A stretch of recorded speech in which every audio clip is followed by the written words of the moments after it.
What's up, everybody? I've got a really spicy MHA Spotlight deck for you where we're going to be playing some of the best cards in the format, but this time on the evil symbol. That's right. Probably the least played symbol throughout all of MHA's existence. The evil symbol finally is going to get its time to shine because we've got Himiko Toga4. We're going to pick and choose all the best cards. We're going to pick and choose all the best abilities, and you're going to see how this deck breaks down, but there's a lot to go over, so I'm going to be going over it kind of rapid fire here to make sure this video is not an hour long. So, Toga4, once per turn, remove a character card from your discard pile, copy one once per game enhance ability on the removed card. You get it for the rest of the turn, and then enhance mill 1. Your attack gets 1 damage. If it deals damage, you gain a health. That's basically just there to fill up your discard pile. You can get those character cards in your discard pile. This deck is huge. It's like 82 cards. You don't want to lose your discard pile. And so we're making the deck extra thick. You also don't want to draw too many character cards in your hand. But if you do, the main feature of this deck is League of Villains bar. League of Villains bar says response to discard 1 card. After you check a character card with a different identity than your starting character, add 1 card that shares 3 symbols with it from your discard pile to your hand. So this is an incredible consistency piece.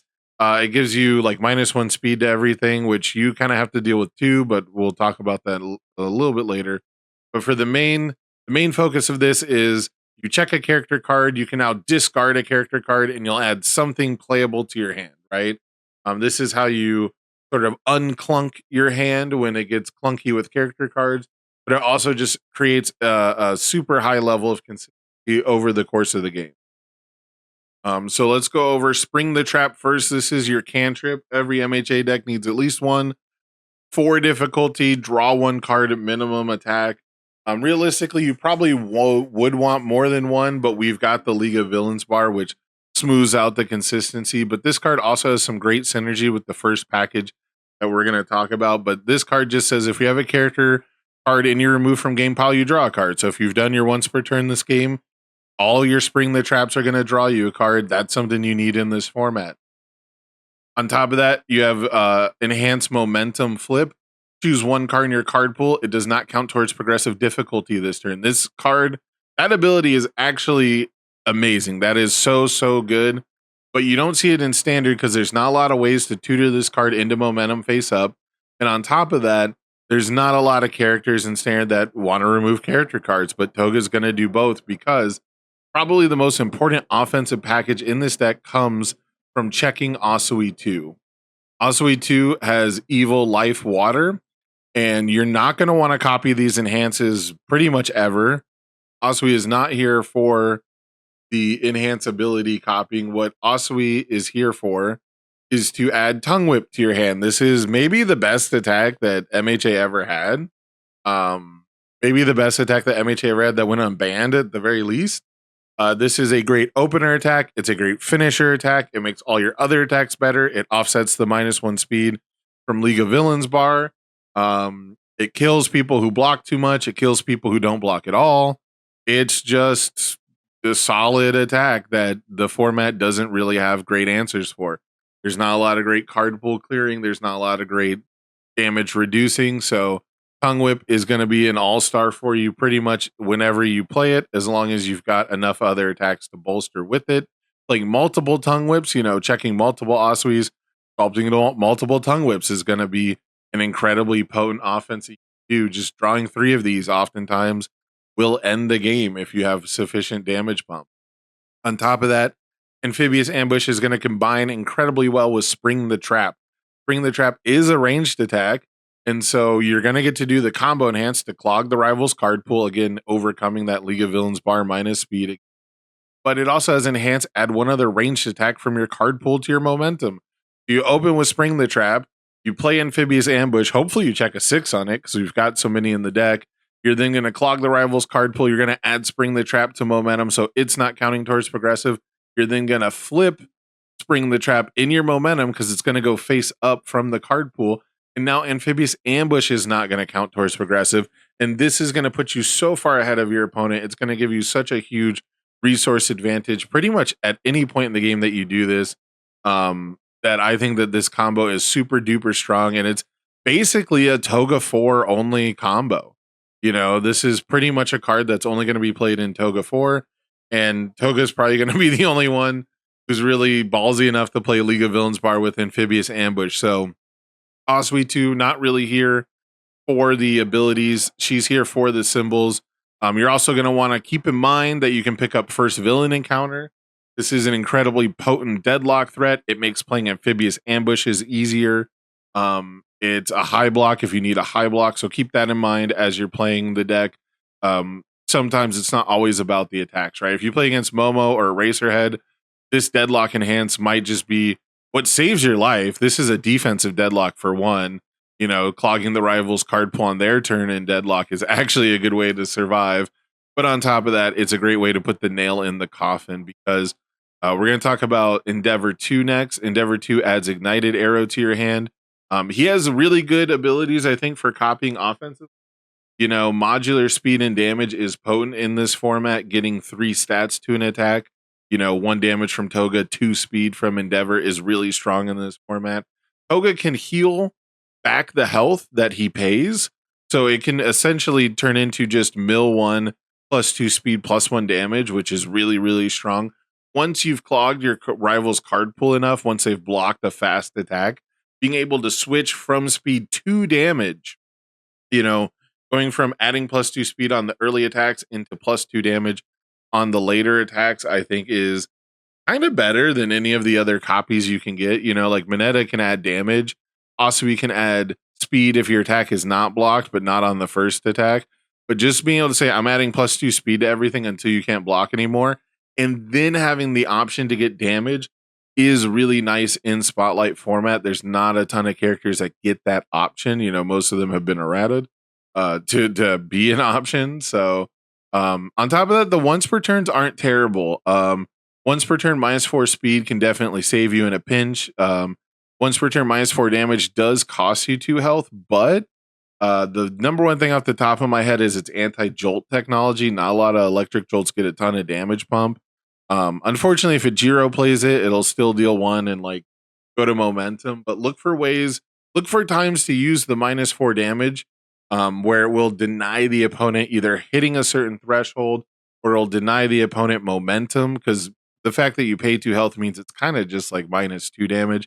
That's not impressive, but look for opportunities to use it. But the main thing is we want to pick up Ignited Arrow. This is an attack that your rival's probably going to let you hit them with a lot of the time.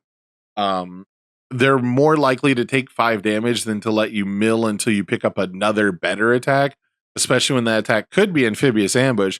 But most importantly, when they block this, you're going to be adding character cards to your discard pile. And that's something that we want. That's another reason why we have a big deck, because we don't want to cycle. We don't want to lose that discard pile. And then, of course, keep in mind that you can add Quick to Act to your hand when you check Endeavor 2. It's a low block. It's a 0 diff. You're going to be super stoked to discard a character card that you don't really want to block with. If you have too many of them, you have too many mid blocks, and instead add a 0 diff to your hand. But you're also going to be able to add Twisty Surroundings. This is only a one of because it's also a terrain. You don't want to get clunked up. You don't want to have League of Villains Bar and Twisty. They're both 3 diffs and they'll kill each other, you know, depending on which one got played first. But Twisty in your stage can be really good. Change the zone to mid. Block with your +0 mids over and over is a solid defensive plan if it comes to that. But for the most part, checking Endeavor and adding a breaker 2 to your hand just sounded really, really strong. So I decided to include a copy here. Next up, we've got the Minetas. I'm going to cover Mineta 1 first because he's kind of here for his abilities. +2 damage is solid because you will be clogging on offense enough. So keep in mind that that's worth doing. When you just need the damage pump, he is available for like those early greasy kills. But for the most part, he's here for the enhanced commit. Return this attack to its printed speed. It can't receive any bonuses. It can still receive penalties. So you can still rifle arm after that, right? You can still sticky balls to reduce the speed. Keep that in mind. There's no attacks that share symbols with him. Unfortunately, there's none of the actions that share symbols, but I did want to include him because the E commit is really strong. And most importantly, he picks up probably the best foundations in the deck. Sticky balls and creepy realization are gonna combine really well with Mineta 2 as well, because Mineta 1 doesn't clog on his own, but these two foundations combine so well with Tongue Whip. They defensively overperform better than probably anything else in the deck. So this guy still makes it to a 3 of in this deck just because he can add the really, really important foundations. Sticky balls, of course, flip, clog your rival's pool on both turns. Absolutely insane ability, like let's be real. And then the -4 speed is underrated. But creepy realization, this is what pays you off for clogging the rival's pool. This is what makes it so long string attacks can't kill you. You get 2 of these out and you make most Giros pretty sad. They kind of like, I don't know if which one counters which, but like they'll get +1 damage for each card in their pool. You'll E-commit for -1 damage for each card in their pool. And all of a sudden it's not the most scary thing in the world. So you want to keep that in mind, that when you check a Mineta 1, you'll probably be able to get one of your best foundations. And then Mineta 2, he feeds this idea. He works with creepy realization really well. Both of these abilities are super strong defensively, but you don't want to be a 5-hander. Congratulations, you can just be Toga. You're a 6-hander, and you can steal these abilities. The once per turn to debuild the rival and slow them down is so good on offense and defense, truly. But that discard 1 momentum, reduce this attack speed to 0, draw a card. Don't forget that. There's going to be a lot of turns where you hit an ignited arrow because the opponent doesn't want to block it. Like if you go spring the trap, ambush, ignited arrow, your opponent probably blocks the ambush, but you got 2 momentum. That's 2 more card draws. That's 2 free blocks that you can nail down. Just absolutely super impressive. He doesn't add too much to hand. When you check him, the only thing I've got on the list is Showdown, and this is kind of shoehorned in here. I mean, Showdown is a really good card, don't get me wrong, but this one's definitely in here just to kind of give you a target with Mineta 2. Nothing else can really be picked up with him except surviving the final. But that's good enough, right? That's been good enough for pretty much everyone else, just having 1 foundation and 1 other card to pick up. And Showdown is a really strong card to pick up. So, especially since when you use his own ability, you'll be able to make it a free block. So Showdown looks really, really good here. Last but not least, we've got Chronostasis and we've got MHA. I just noticed that All Evil Order was an incredibly strong symbol pairing here. Cute Baby is really, really sick with all the other keyword stuff that we'll potentially have going on. Other attacks in the format, knocking down like their EX or powerful rating is also really good. Having a deflect option, to work with MHA, I thought was really nice. These characters are mostly here for their symbols though, but the Chronostasis Enhance commit to choose a rival card in their card pool on their turn and make it not leave is very similar and combos super well with Minora Mineta 2. So if you do Chronostasis on their turn, you lock a card in their card pool, and then you Mineta 2 on your turn, you can basically start your attack turn with the rival having 2 cards clogged into their card pool, and one of them came from their stage. So I think Chronostasis, he suffers from being Chronostasis all the time, but when Toga can flexibly use him once per game, I think this can actually be a blowout. But again, he's mostly here for the symbols. I couldn't really pick between him and May because they both let you pick up the same cards, and both of their abilities are pretty situational. There's not a ton of tech or weapon attacks in the deck, unfortunately. Chronostasis Trigger and Patchwork Baby are both tech attacks. They're both, that's 6 cards that these guys can pick up, 6 attacks. So I had to include some with their symbols. But I didn't know if there was a right spread. If you want to play all Mays and no Chronos or vice versa, go for it. The stats are otherwise identical. But I thought that May Hatsume, increasing a breaker by 1 was good enough to sometimes steal. Revealing a non-foundation card in your hand and then giving Patchwork Baby modular stats and sometimes filtering, it is like a 4th of your attack lineup that you can put this on. But unfortunately, tech or weapon is just really restrictive. If it said it also hits Ignited Arrow. I'm sorry, I'm going through the list as we. So Ignited Arrow, okay, so it hits 10 attacks. It's about half the lineup, which is not too bad, and it's similar to Endeavor. The being able to choose which stat you get is, I think, really strong, really important here. But again, they're mostly here to be able to pick up Patchwork Baby. This is where you're going to spend all that cash that Amphibious Ambush gave you. Patchwork Baby plus Card Pool Clog sounds absolutely fucking obnoxious. Like, this just sounds so good to log 2 cards on the rival's card pool, stun to them, and then start adding all your bonuses. I will say Patchwork Baby does not get a ton of pump from this lineup, though. You know, Amphibious Ambush does have combo and range, but you've got a lot of singular keyword attacks. Ignited Arrow does have Fury Ranged Weapon, which are none of the keywords on Patchwork Baby. So Ignited Arrow does just flat add 3 damage to it. Chronostasis Trigger adds Breaker and Range, so it'll add 2. Amphibious Ambush will add 2, so it's not terrible. But you're not going to be getting like plus 7, 8 damage from Patchwork by itself. Luckily, in this format, that shouldn't be super necessary. As far as foundations go, we've got the Intimidating Presence. So this is kind of like a block that doesn't count towards progressive. And there are some pretty annoying cards that ready foundations. I don't know how good this response flip is going to be. It wasn't super good back in the day. People weren't really like comboing with repeated 100% smash to ready things too often. They were mostly just doing it for the value. So once they ready it, it probably won't matter. But I figured picking up a +2 mid block that doesn't count towards progressive could be situationally useful. So it made it in here. But other than that, you're mostly looking at picking up Cute Baby for the deflect, or you're picking up one of these really powerful attacks. Chronostasis Trigger, of course, also being a breaker too. And then for the cards that you don't have a League of Villains bar character for, I really wanted to make space for a character to pick up Barrier Shield, but the deck is already so hard to balance actions and characters and assets in that it just didn't happen. But we do have one of Barrier Shield because we also have Fierce Wings. Fierce Wings is an absolutely amazing action card, and it's going to go find your other actions. It's going to pick up Breaker 2 Twisty. It's going to pick up Deflect when you can't block. It's going to pick up League of Villains bar, so you can build it on your own turn and start generating all this value. So Fierce Wings had to make it in here.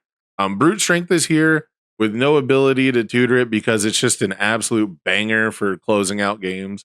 Once if you pick Endeavor and you add 2 speed to everything and you drop a Tongue Whip down and your card pool clogging is going off, Brute Strength is just the everything gets +2 more damage. We're going to chew up our stage. We're going to end the game. Rifle Arm, similarly, your character lacks stats. So our 2 diffs are bringing stats, right? Our 2 diffs, pretty much all of our foundation base is actually kind of just like adjusting stats for us. Citywide Crisis. So there's quite a few Evil Order Void cards, and Kirogiri really almost made it into this list, but I couldn't find great synergy for him. But I really did want to include a character that would let me pick up Citywide Crisis, but there weren't quite enough Evil Order Void cards to truly justify it. But I like this card a lot. Having a speed reset combined with the Minora Mineta option flex is super strong. And then Abrupt Drop is kind of like Spring the Trap. It's your card. It's your Toga card.